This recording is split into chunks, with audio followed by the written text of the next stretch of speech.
72 hours. That was all the time Daisy had before the team would be forced to sedate her and push fluids. Treatment that might save her body, but shatter what was left of her spirit. She wouldn't eat. She wouldn't drink. She just folded into the darkest corner, like she was waiting for the next hit. Then a stranger in his 70s arrived with a folding chair, a worn book, and the soft tick of a pocket watch. He simply sat down, and in that exact moment, Daisy collapsed onto his lap and cried like a child. The transport truck rolled into Juniper Ridge Elephant Haven at first light, when the Tennessee hills were still blurred by fog. Inside a narrow wooden crate, a baby elephant pressed her face to the slats, watching gold mist drift past like something she couldn't trust. They'd named her Daisy on the paperwork, but she looked like she'd forgotten what names meant. When the gate clanged shut behind the truck, Daisy flinched so hard her whole body shuddered. Her ribs showed through dusty skin, and her eyes, too big for her small head, stayed locked on every moving shadow. The driver handed over a single form.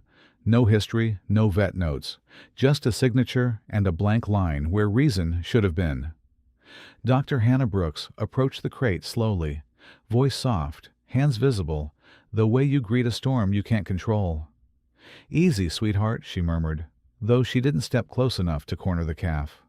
Daisy's trunk was curled tight against her chest, wrapped like a rope around her own fear, as if she could hold herself together by force. It took 15 long minutes to get the door open without jolting her. When the crate finally cracked wide, Daisy didn't rush out. She retreated deeper, folding into the farthest corner until there was nowhere left to go. A keeper slid a pan of hay forward. Daisy stared at it like it was a trick, then angled her forehead toward the wall. Hannah examined from a careful distance, reading. The story in Daisy's posture. Ears pinned back, tail tucked, legs locked, ready to bolt even with nowhere to run. The calf should have been heavier, rounder, curious. Instead, every muscle held a silent question. Who's next? What hurts? What does it cost to breathe here? They moved her into the quarantine barn, concrete underfoot and fluorescent light overhead. Too bright, too clean, too unfamiliar. Daisy fled straight into the darkest corner, wedging her body between a feed trough and the wall until her sides rasped against metal. She froze there, blinking at the floor as if answers might rise up through it.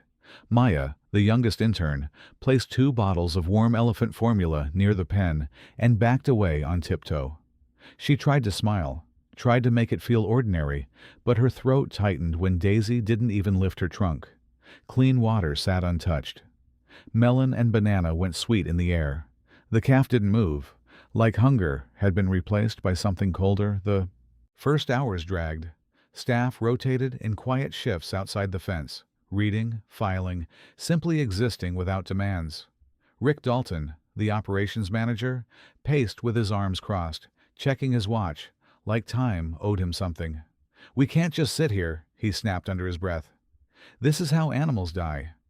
By nightfall, Daisy's eyes were dull with exhaustion, yet she still wouldn't lay down fully. Every scrape of a boot, every clink from the next stall, made her twitch. Hannah wrote notes on the board, then circled the words, 72 hours in red. If Daisy didn't drink soon, they'd have to intervene. Tubes, fluids, restraint, help that could feel like punishment. Near midnight, the sanctuary phone rang in the small office off the barn. Hannah answered, expecting a vendor or a volunteer. Instead, a stranger's voice came low and urgent, like someone whispering from a hallway. "Don't let her hear chains," the voice said. "Not even once." Then the ACH line went dead, leaving Hannah staring at the receiver. The next morning, Maya tried again. She set 1 bottle just inside the entry, then retreated behind the safety line. Daisy watched it for a full hour, trunk inching forward, testing the air. For 1 trembling second, her trunk tip hovered over the rubber nipple. Then her body jerked, as if struck by a memory. She bolted backward and slammed the wall hard enough to rattle the trough. Milk spilled across the concrete in a widening white pool. Maya gasped and clapped a hand over her mouth, eyes stinging. Daisy stared at the mess, trunk quivering, then curled back into herself, and backed into the corner again. Rick swore under his breath.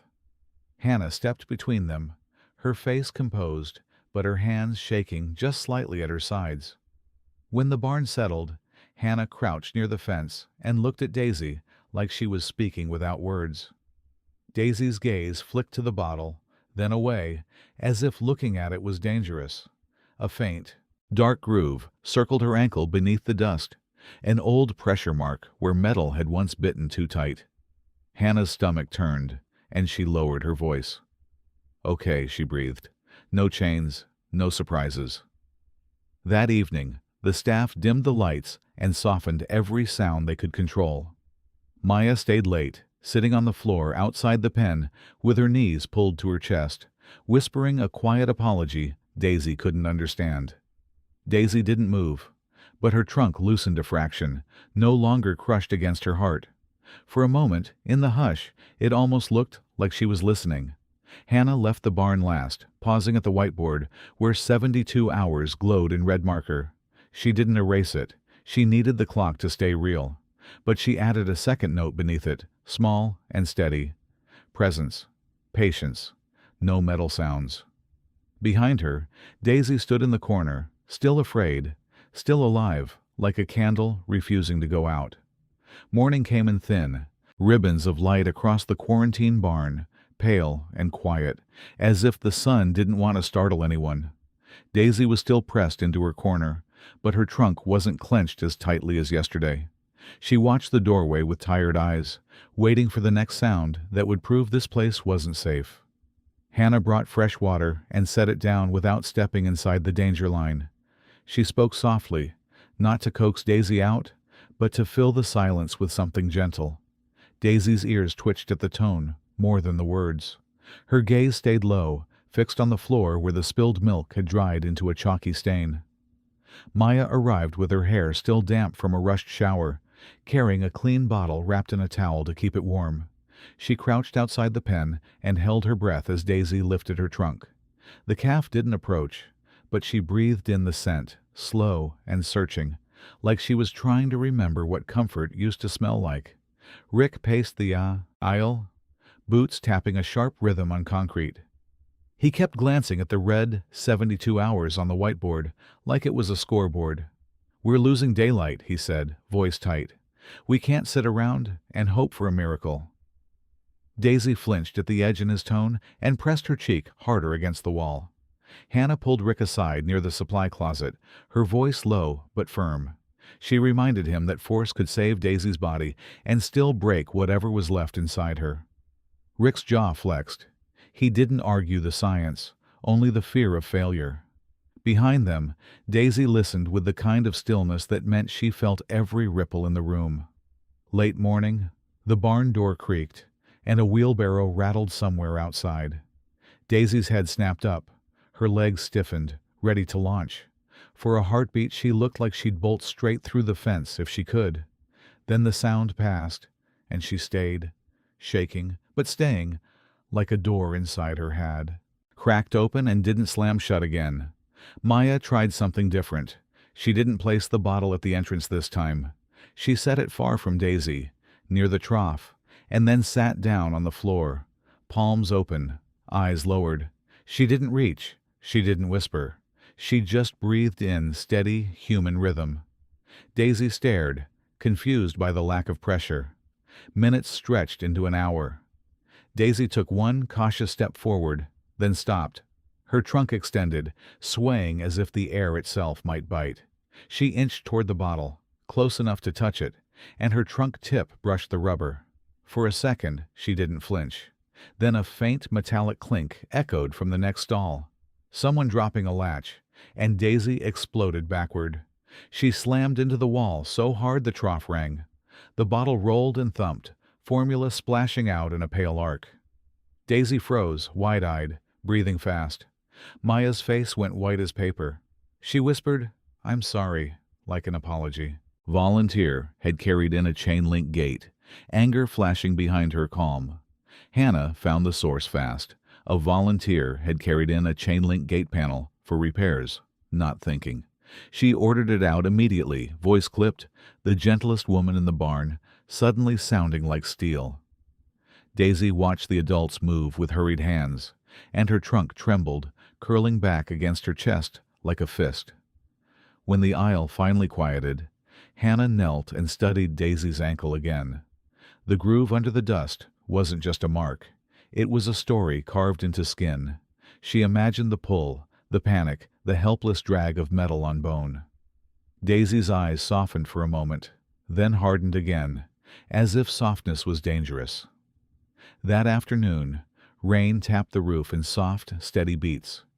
Daisy's breathing slowed with it. She didn't touch the food, but she shifted her weight, easing out of the tightest curl. Maya stayed nearby, doing paperwork on a clipboard, letting Daisy see her hands moving without harm. Every so often, Daisy's trunk lifted, testing the air, then lowered again. Near dusk, Hannah gathered the team by the whiteboard. She didn't raise her voice, but the pressure in the room rose anyway. "We have time," she said, though the red circle argued back, "but we cannot add fear to fear." Rick stared at the floor, then nodded once, unwilling but listening. That night, after most lights were off, Daisy made a small, trembling sound, barely more than a breath. It wasn't a trumpet. It was something younger, lonelier. Maya heard it and felt her throat tighten. Daisy didn't step forward, didn't drink, didn't eat, but she looked toward the door one long moment, as if expecting someone she didn't understand. Hannah locked the barn and paused in the dark hallway, hearing rain and distant thunder beyond the hills. Somewhere in the quiet, Daisy shifted again, the faint scrape of a foot against concrete. It wasn't progress anyone could chart, but it was movement. And for the first time since arriving, Daisy didn't look like a candle about to go out. She looked like a flame trying to learn the shape of shelter. The third morning broke colder, the kind of chill that makes even a quiet barn feel hollow. Daisy stood exactly where she had slept, half standing, half leaning, because laying down still felt like surrender. Her eyes tracked every shadow along the aisle, but the panic had thinned into something heavier, like exhaustion wearing fear as a coat. Hannah arrived before the first staff shift, carrying a clipboard and a tired hope she didn't let show. She checked Daisy's gums from a distance, watched the slow rise and fall of her ribs, and wrote down numbers that felt too small. The red 72 hours on the whiteboard stared back like a warning sign no one could ignore. Maya came in quieter than usual, hair tucked under a cap, hands empty on purpose. She didn't bring a bottle this time. She brought time. She sat outside the pen with her back against the wall and read silently from her phone, letting Daisy hear only the soft swipe of a screen, the steady pattern of human breathing. Rick Dalton showed up with a hard coffee and harder patience. He stood near the office door with his arms crossed, eyes bouncing between Daisy and the clock. "We're past the halfway mark," he said to Hannah. "If she crashes, it's on all of us." His voice wasn't cruel, just scared in a way that sounded like control. Hannah answered without turning her head. "If we force her, she may never trust again." Rick's jaw flexed. He looked at Daisy as if she were a problem to solve, not a child to save. Daisy, hearing the sharp edge in the air, pressed deeper into herself, trunk tightening like a knot. Around mid-morning, a vehicle rolled into the volunteer lot, a faded station wagon with one tail light taped over. The engine cut off, and for a moment, there was only silence. Daisy lifted her trunk, tasting a new scent in the air, old leather, soap, and something faintly metallic, like rain on rails. A man stepped out slowly, as if his joints needed permission to move. He was in his 70s, tall but softened by time, wearing worn jeans and a flannel shirt. In his hand was a canvas bag, and, oddly, a folded wooden chair. The sanctuary director met him halfway, speaking in hushed tones. His name was Walter Keane. Walt, he insisted with a small, polite smile. He wasn't a vet. He wasn't a keeper. He was a retired railroad safety engineer who'd spent decades learning how fear works, how one bad sound can train a body to brace forever. He asked one question first. "Is she still not drinking?" The director hesitated, then nodded toward the quarantine barn. Hannah watched Walt approach, with no hurry, no big gestures, no bright confidence. He walked like someone who understood that rushing is a kind of threat. When he entered the aisle, Daisy's eyes locked onto him and held, but her muscles didn't coil as tightly as they did with others. Walt didn't walk to the fence. He didn't crouch or call her name. He set his folding chair down 15 feet away, turned it slightly so his body wasn't facing Daisy head-on, and sat. From his bag, he pulled out a thick, battered book and a small pocket watch on a chain. He set the watch on his knee and let it tick. The sound was tiny, barely there, but it had a steady heartbeat to it. Tick, tick, tick. Daisy's trunk lifted, then froze in midair as if the rhythm had touched a place in her brain that still remembered calm. Walt opened his book and began reading without performance, his voice low enough that it felt like background, not demand. Minutes passed. Daisy didn't move forward, but she stopped trembling so violently.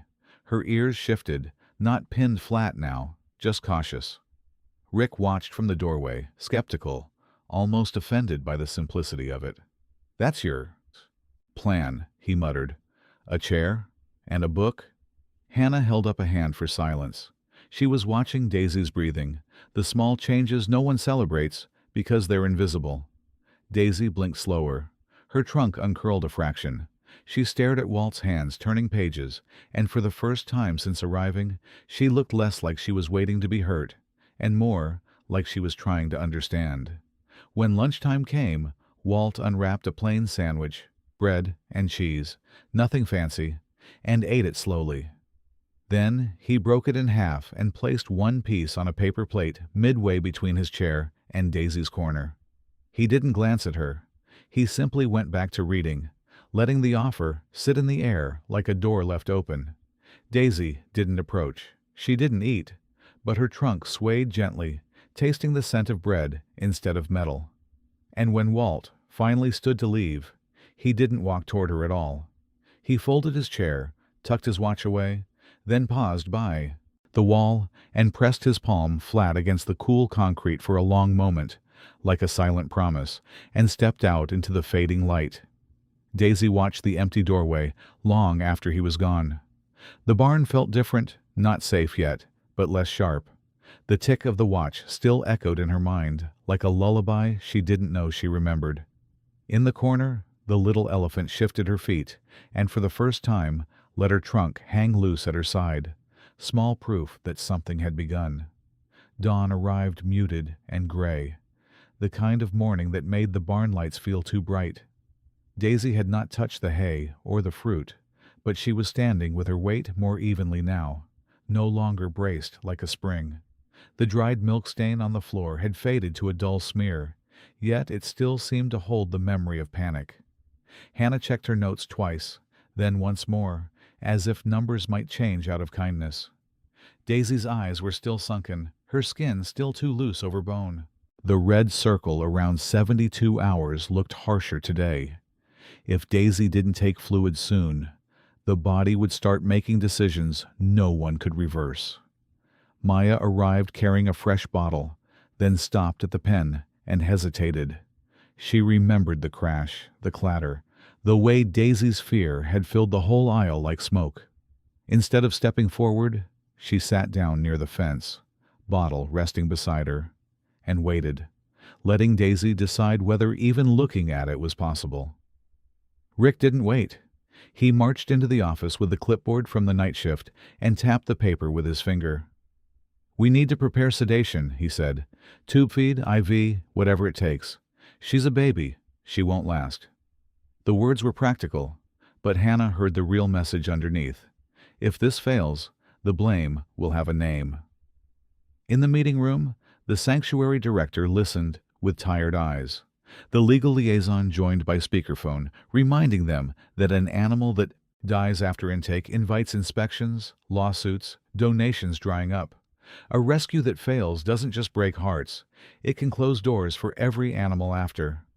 Hannah felt the weight of it settle across her shoulders like a wet blanket. They all looked at the whiteboard. 72 hours circled in red. Critical dehydration. Trauma response. Rick pointed at the clock. "We're running out." Hannah didn't argue the clock. She argued the cost. "If we force her," she said, "we might keep her alive and still lose her." When they returned to the barn, Walt was already there, as if he'd been part of the schedule all along. Same chair, same angle, same old book open to the same bookmarked page. Daisy watched him with that tired focus she'd reserved for danger, but her muscles didn't bunch like before. The pocket watch sat on his knee, ticking softly. The sanctuary director approached Walt quietly, careful not to disturb the fragile calm. "There's pressure," she told him, voice low. "If she doesn't drink today, we may have to intervene." Walt nodded once, not offended, not defensive. He didn't promise miracles. He just said, "Then let's give her today." Rick heard that and scoffed from the aisle. "We're gambling on a bedtime story," he snapped. "This isn't therapy, it's medicine." Walt didn't look up from his book. He turned one page, the sound of paper barely louder than breath. Daisy's eyes flicked to Rick, then back to Walt, as if choosing which human felt safer. Mid-morning brought trouble. A maintenance crew outside dragged a metal gate panel across gravel, the scrape ringing sharp through the barn walls. Daisy's body jolted, her head lifted, ears pinning back, and in a blink she slammed into the corner again, trunk curled tight, legs stiff as posts.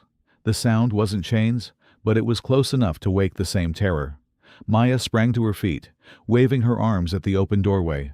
"Stop!" she shouted before she could think. The workers froze, startled. Rick spun toward her, furious.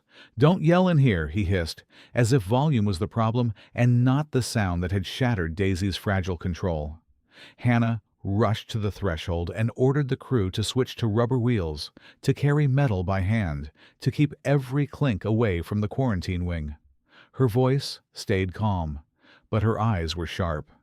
Daisy trembled so hard her skin rippled. The barn felt like it had snapped back to day one, and Hannah tasted defeat in her mouth. Walt stayed seated. He didn't react to the commotion. He didn't turn to watch Daisy panic. He simply kept reading, the pocket watch ticking through the chaos like a steady pulse. After a few minutes, Daisy's breathing slowed. Not because fear was gone, but because something in that rhythm gave her a railing to hold. Hannah noticed it first. The panic didn't spread as far this time. Daisy didn't crash again, and again. She shook, then steadied, then shook less. Maya sank back to the floor, tears bright in her eyes, watching Daisy's trunk loosen a fraction. A tiny change, but real. By afternoon, the barn was quieter. Walt placed half his lunch on the same plate and slid it to the midpoint. Daisy, still in her corner, lifted her trunk and tested the air. She didn't step toward the food, but she didn't recoil from the scent either. Her ears came forward a sliver, as if curiosity had tried to stand up. Hannah stood with the director at the doorway, both of them holding their breath without realizing it. "We can't keep postponing," the director whispered. Hannah nodded, eyes never leaving Daisy. "I know," she said, "but I also know what I'm seeing." Her voice softened. "She's not getting worse. She's fighting." As evening light turned honey gold through the barn windows, Walt performed his quiet ritual. He closed his book, folded his chair, and tucked the pocket. "Watch away." Then he paused by the wall, pressed his palm flat against the concrete, and held it there, steady, wordless, as if leaving a piece of calm behind. Daisy watched him go until he disappeared. The doorway stayed empty, but the air felt different than it had in the morning. She was still hungry, still afraid, still trapped inside a body that remembered harm. Yet in the fading light, she took one small step out of the deepest corner, just a step, and then stopped, listening to the silence like it might finally mean something. The third day was supposed to be the day of decisions. The barn woke up tense, like everyone could feel the red circle on the whiteboard pressing down on their lungs. Daisy stood in her corner, eyes dulled by hunger, but something in her posture had shifted. She wasn't only hiding anymore. She was watching, measuring the world instead of simply fearing it. Hannah arrived with a thermos of coffee she never opened. She checked the water bucket, still, full, and the hay, still untouched. The numbers in her notes looked worse on paper than they felt in the room.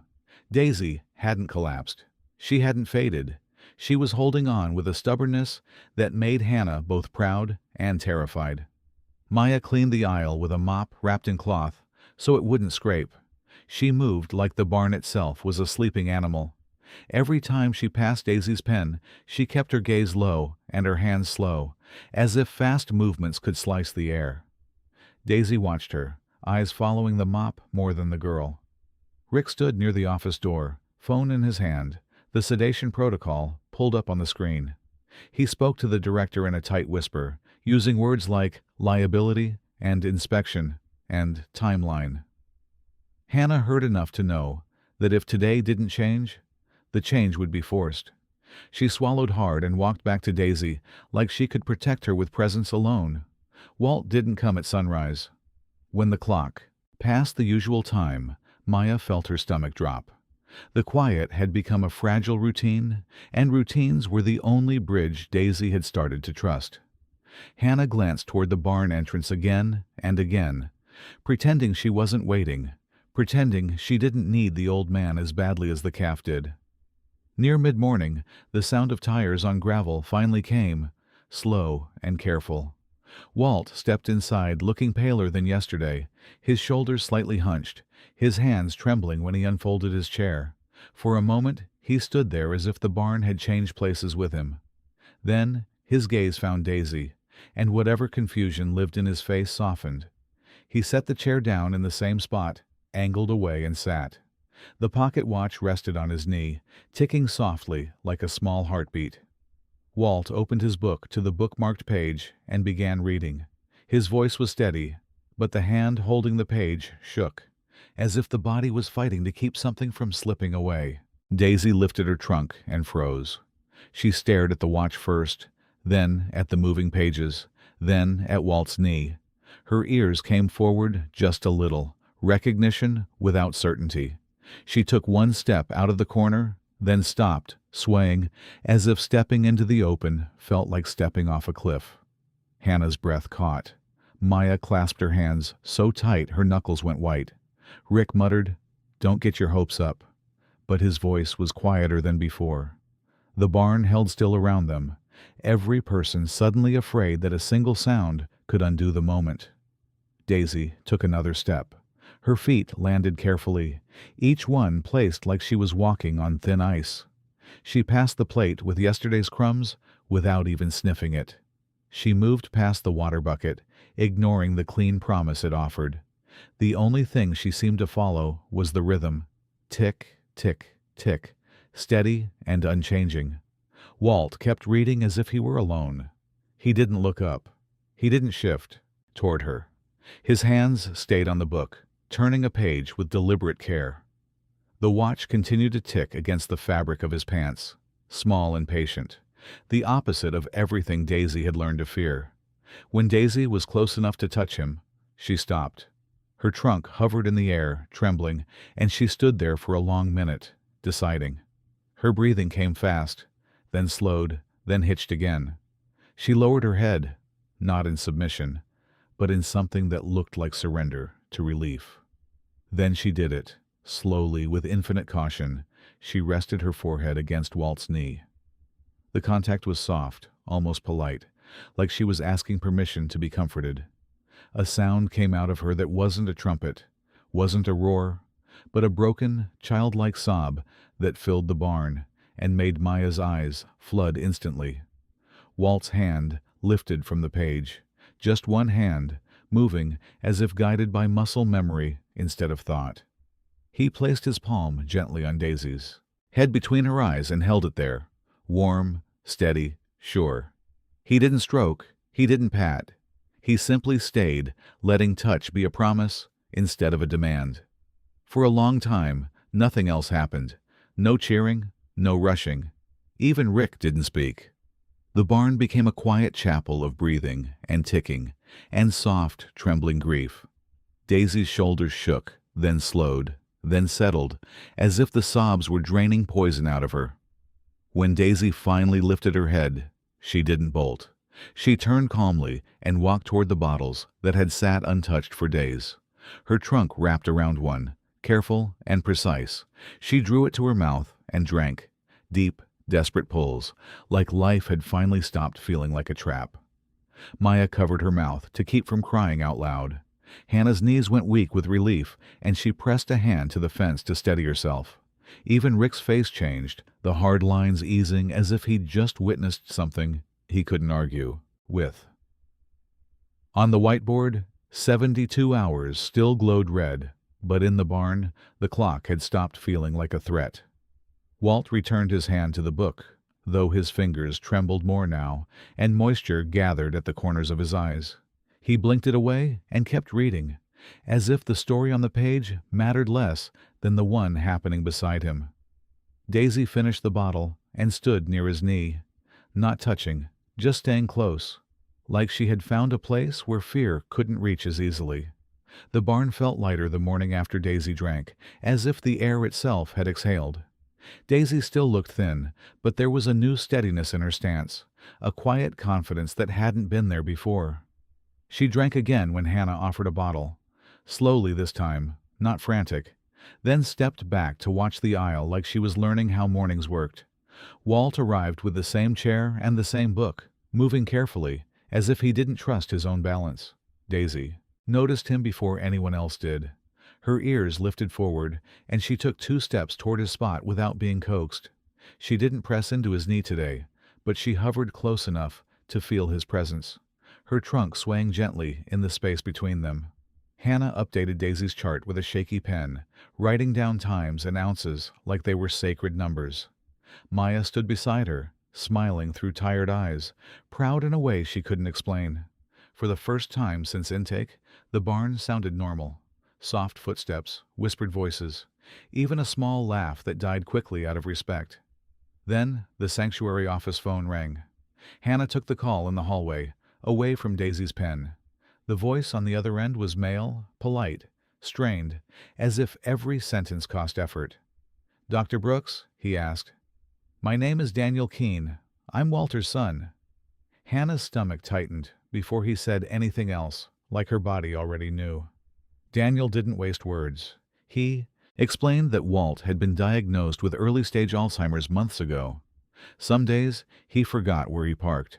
Some days he repeated the same story 5 times in 1 hour.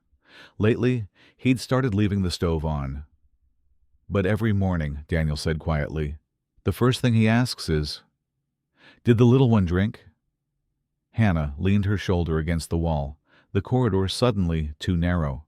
She looked through the window into the barn and saw Walt in his chair, book open, pocket watch ticking. He looked peaceful, almost ordinary. The contrast hurt. Hannah lowered her voice. "He never mentioned any of this," she said. Daniel exhaled like he'd been holding his breath for weeks. "He wouldn't," he replied. "He's terrified you'll send him away. Volunteering is one of the few things he still insists on.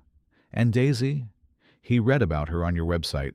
He checks it every day. It's one of the only routines he has left." When Hannah hung up, her hands were cold. She stayed in the hallway longer than she meant to, staring at the blank wall. In her mind, she saw Walt's palm on the concrete each evening like a signature, a promise repeated so the day wouldn't disappear. She wondered how many times he had practiced that gesture so he wouldn't forget it. Maya found her and knew something was wrong. Hannah didn't soften the truth. She told the young woman about the diagnosis, about the memory slipping away. Maya's eyes widened and then filled. "So he's losing everything," she whispered, "but he still comes here." Hannah nodded once. "And she still chose him," she said, voice breaking on the word chose. Rick learned the news next, and it hit him in a different place. Fear turning into anger, because anger felt safer. "Absolutely not," he said. "If he gets confused, if he falls, if she spooks, this is a lawsuit waiting to happen." He gestured toward Daisy as if she were a storm cloud. "We got lucky once. We can't build a program on luck." Hannah didn't raise her voice, but the room tightened around her. "It wasn't luck," she said. "It was patience, Rick scoffed. "Patience doesn't hold up in court." The sanctuary director stepped in, quiet but firm, and called for an emergency meeting with the vet team and operations. While the adults argued, Daisy listened the only way she could, through tone and movement and tension in the air. She lifted her head when Rick's voice sharpened, and her body stiffened the way it had before.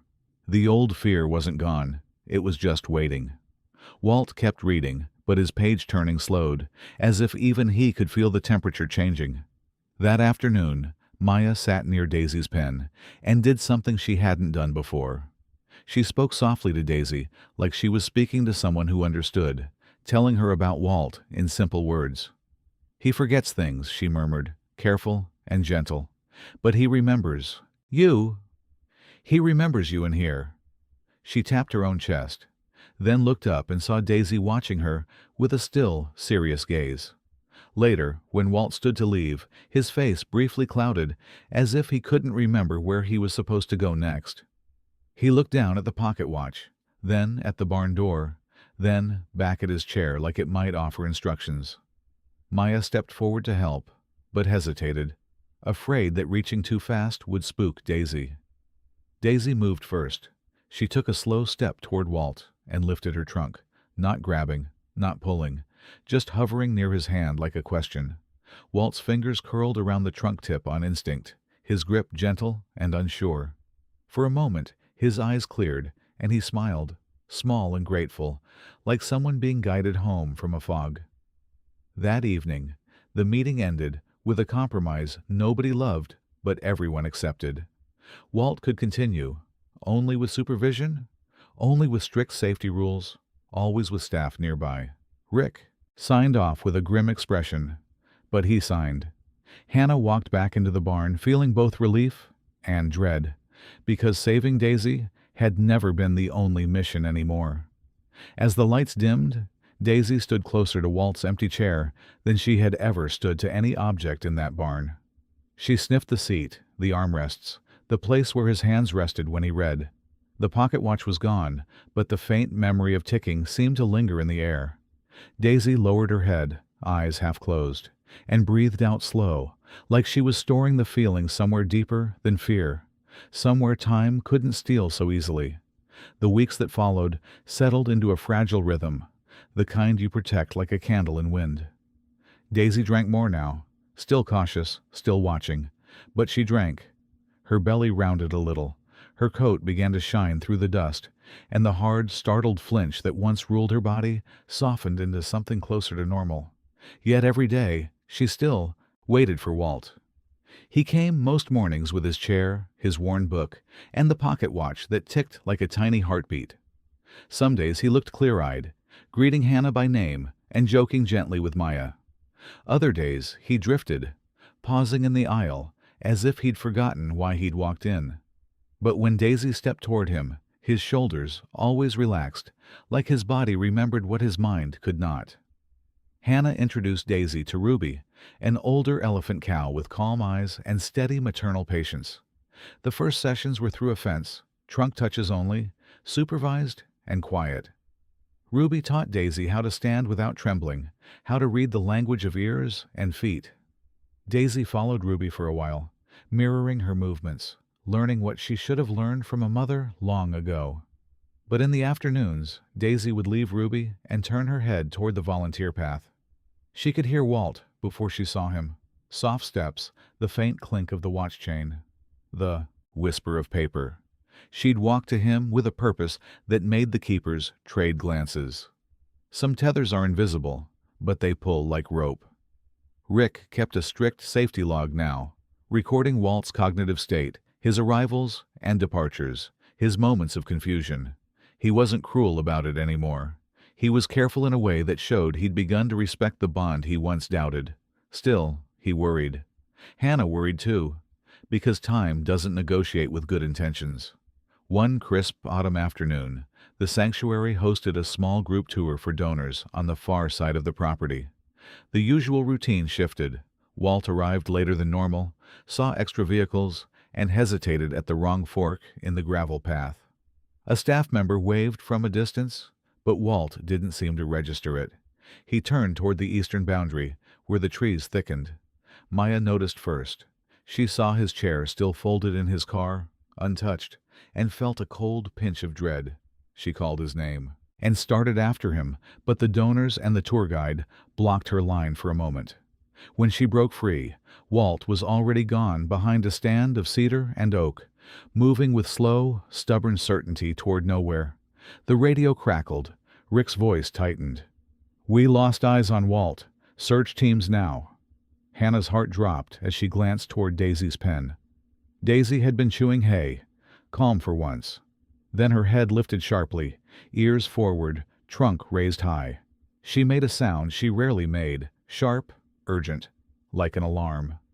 Before anyone could stop her, Daisy moved. She pushed into a trot along the fence line, then faster, guided by something the humans couldn't see. Keepers ran behind her, trying to match her pace without startling her. Hannah sprinted too, boots pounding on dirt, mind racing through worst-case scenarios: water, uneven ground, barbed wire, a confused man who didn't know he was in danger. Daisy reached the eastern boundary and veered toward a narrow trail that cut down toward a creek. She didn't hesitate. She didn't check back. She ran like she knew exactly what waited ahead.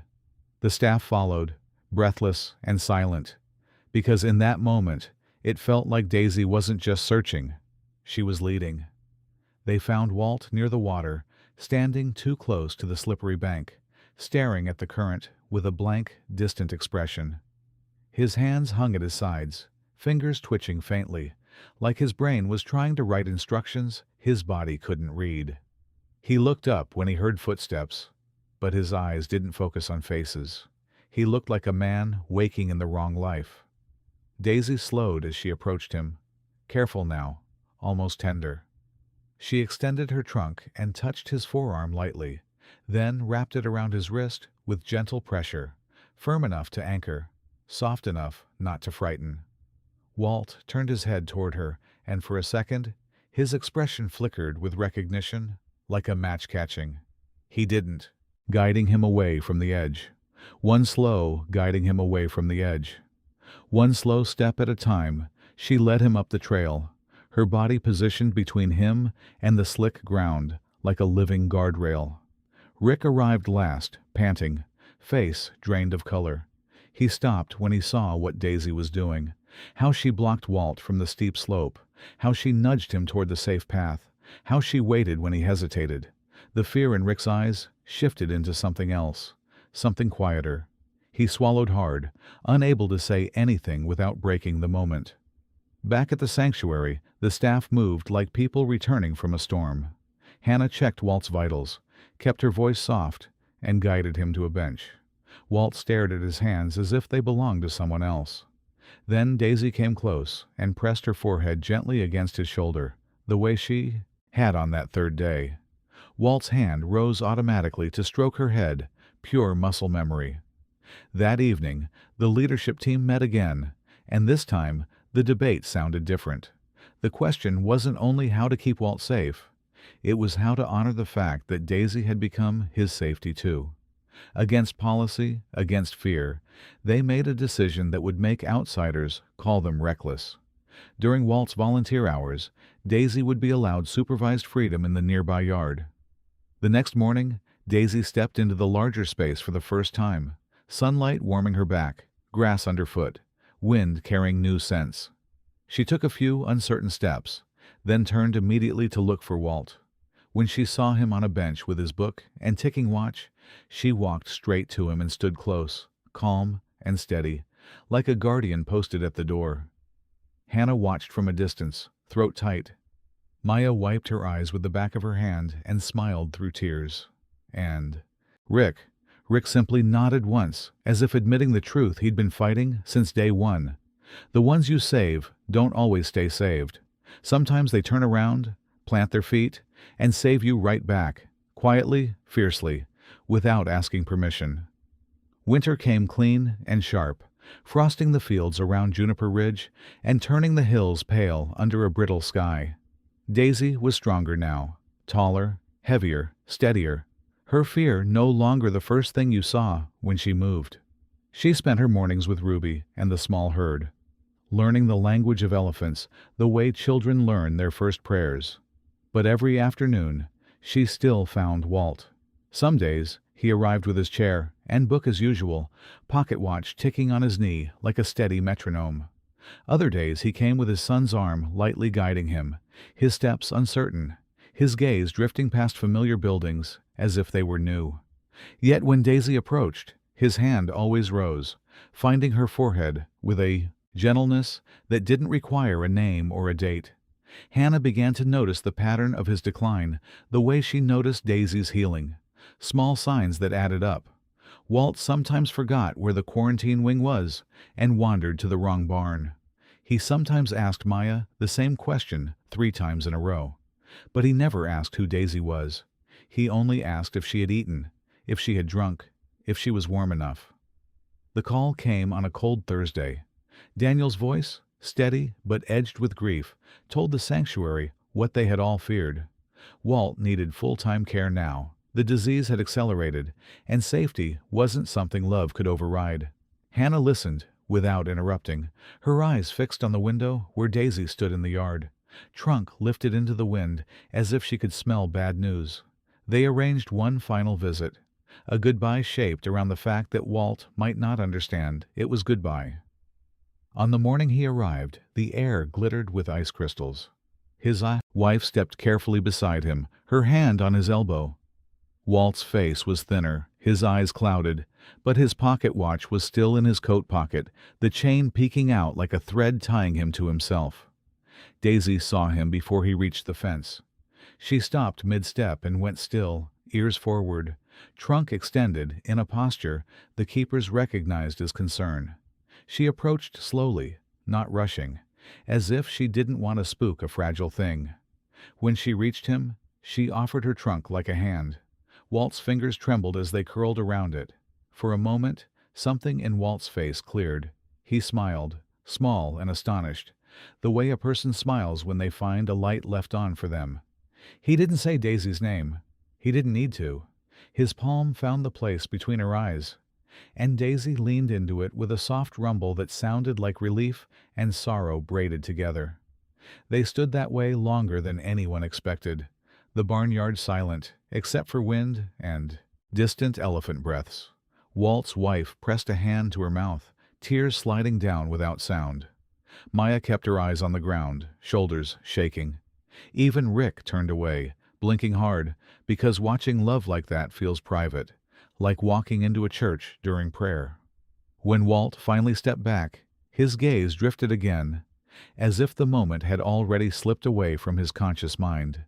But his hand lingered in the air, making a small stroking motion for an extra second, as if finishing a sentence his brain couldn't hold.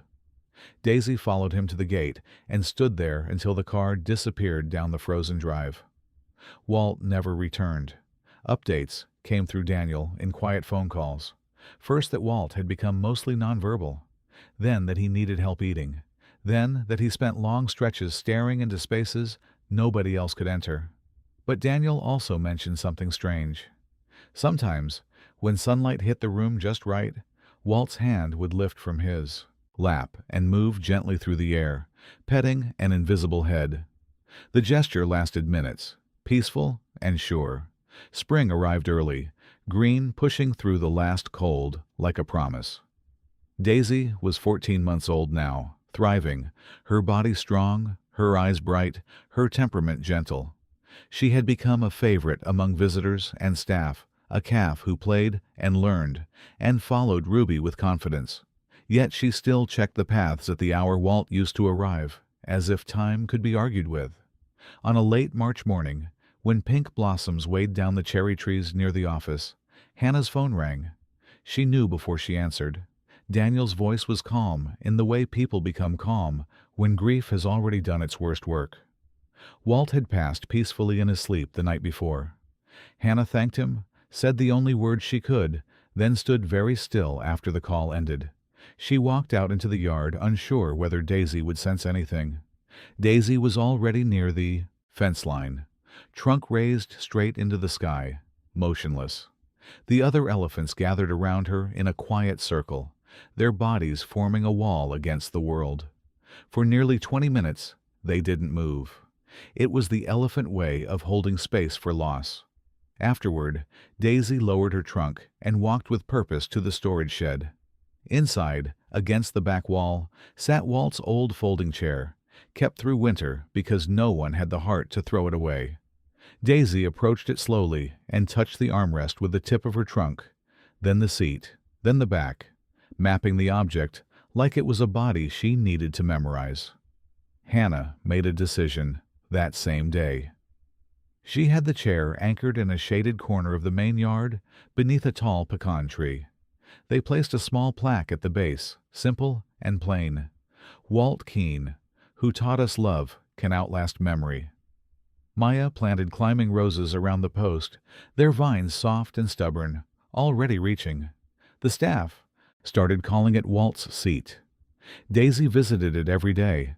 Sometimes she stood beside it in the morning sun with her trunk resting on the worn armrest. Sometimes she lay down near it, making herself small, as if inviting the world to be gentle. When new rescues arrived, frightened calves with wide eyes and shaking legs, Daisy would approach them the way Walt approached her, slow, angled, no pressure. Over the next 2 years, Daisy grew into a magnificent young elephant, fully integrated into the herd.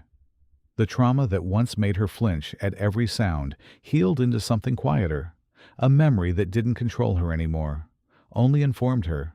She became what the keepers called a model elephant, the one they brought new orphans to, the one who seemed to understand fear from the inside. On the anniversary of Walt's first day, the sanctuary held a small memorial. Walt's wife came with Daniel and a few grandchildren, their hands tucked into coat pockets against the breeze. They stood by Walt's seat, reading the plaque with wet eyes. Daisy approached slowly and stopped at a respectful distance, her posture calm, her gaze deep. Then something happened none of the staff had planned. 3 young elephants Daisy had helped rehabilitate emerged from the tree line and walked toward the chair in a straight, quiet line. Daisy joined them at the front without being called. In perfect stillness, each elephant extended its trunk and touched the chair's armrest, holding contact for a slow count. 30 seconds, almost exactly, then withdrawing together as if they shared one breath. Walt's wife collapsed into tears, held up by Daniel's arm. Maya's hand flew to her chest, overwhelmed. Hannah couldn't speak at all. Her throat closed around a sob she refused to let out loud. Even Rick stood frozen, eyes shining, watching animals who had never met Walt honor him through a ritual they had learned from Daisy's devotion. As the elephant stepped back, Daisy paused and looked at the chair one last time. Her trunk rested on the arm where Walt's hand used to lie, and she made a low, content rumble that sounded like gratitude more than grief. The roses had begun to bloom, spilling pink and white over the wood in soft waves, as if the chair itself were being held. Daisy turned and walked back to the herd, leading the younger elephants with an easy confidence. The sanctuary carried on, as sanctuaries do. New rescues, new stories, new wounds to mend. But at the heart of it all sat a simple chair beneath a pecan tree, and beside it, an elephant who had learned a truth deeper than memory. Walt forgot many things at the end, names, years, words, but his hands never forgot how to love. And Daisy never forgot what love felt like when it asked for nothing. Only time, only presence, only the courage to sit down and stay. If Daisy and Walt's story touched you, I want to hear from you. Type 0 if you believe love can outlast memory. Type 1 if you think the ones we save can end up saving us. And if you've ever cared for someone or been cared for when you felt broken, drop a short note, just a few words. I read the comments. Before you go, subscribe and turn on notifications because the next story is waiting, and I don't want you to miss it.